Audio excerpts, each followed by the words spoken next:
I'm Kristen Armstrong. My husband, Zach Armstrong, is running for Man of the Year for the Leukemia Lymphoma Society of Kentucky and Southern Indiana. And I wanted to take a second first and tell you about why that's important to us. In 2009, Zach was diagnosed with lymphoma. We had been married for about 3 years and had lived in Kentucky for only a few months. And we really didn't have anybody here. We had some people in his residency program that we had just met, but we didn't have family in the area, and had some friends in the area from way back in college.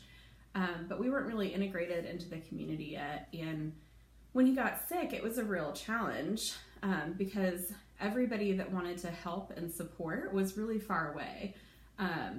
The people that we had just met locally really stepped up and helped us, but I think people didn't really know what to do when they're not in the immediate area, and we had so many people offer to help and ask to help, and sometimes that help wasn't all that helpful. Their hearts were in the right place, but it wasn't stuff that we really needed or things that would help them feel better. And then even worse, there were a lot of people that were really good friends, that were really close to us, that kind of acted like nothing was wrong and like nothing was happening.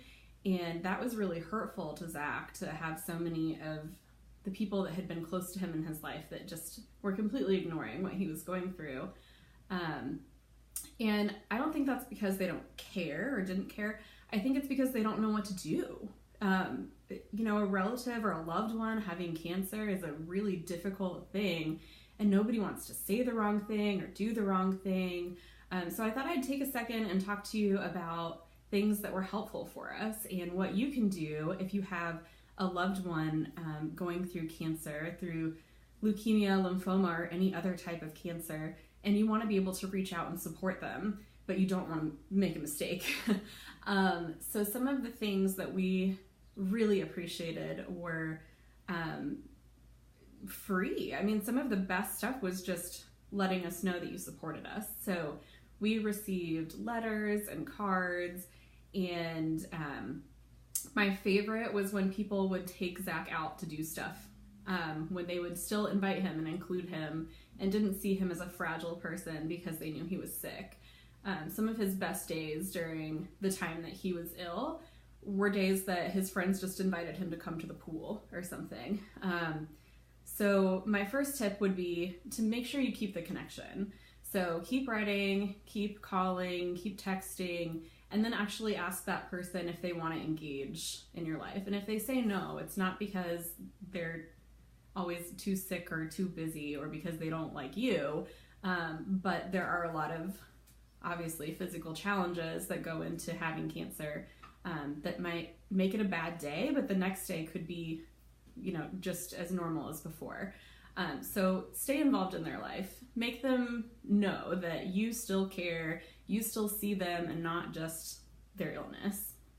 The second tip I would have is making a concrete offer of what you want to do for them. So people would ask if there was any way they could help, or they would say, call me if you need help, but people very frequently did not offer direct help.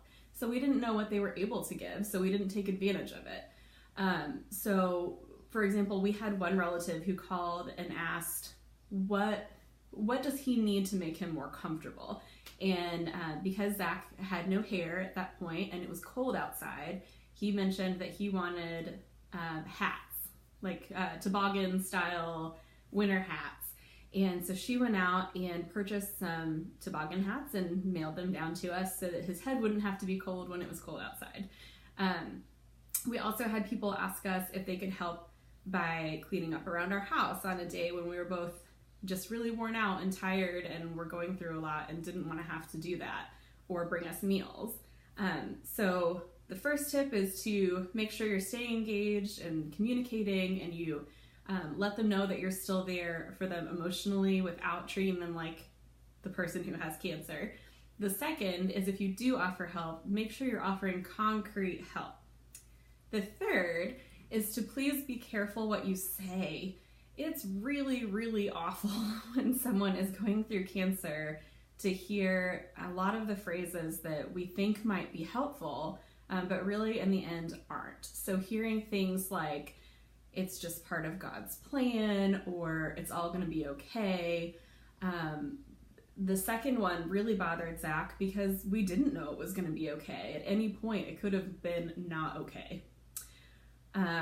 So while those things feel helpful, they're really just further depressing. It's a reminder that things might not be okay, and it kind of kills that little spark of hope that you might have in the moment.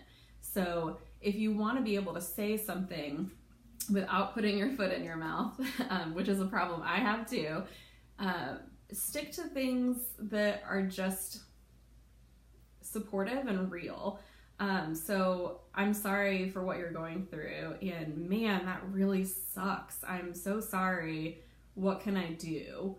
And then to just not always be treating them like the person that has cancer. So if you really want to support them, to still see the person inside and the person that you know and love, and not just see the illness, even though that's sometimes the first thing that you see on the outside. It's not who that person is. So those are some of the tips that I have for talking to and helping your loved ones who are going through cancer. And of course, the final tip that I have is, if you really don't know what to do, you don't know how to support them, you don't know what to say, and you're still afraid that you might mess it up, make a donation to Leukemia Lymphoma Society, because those funds go directly to research and directly to working on better treatments and a cure for people with cancer.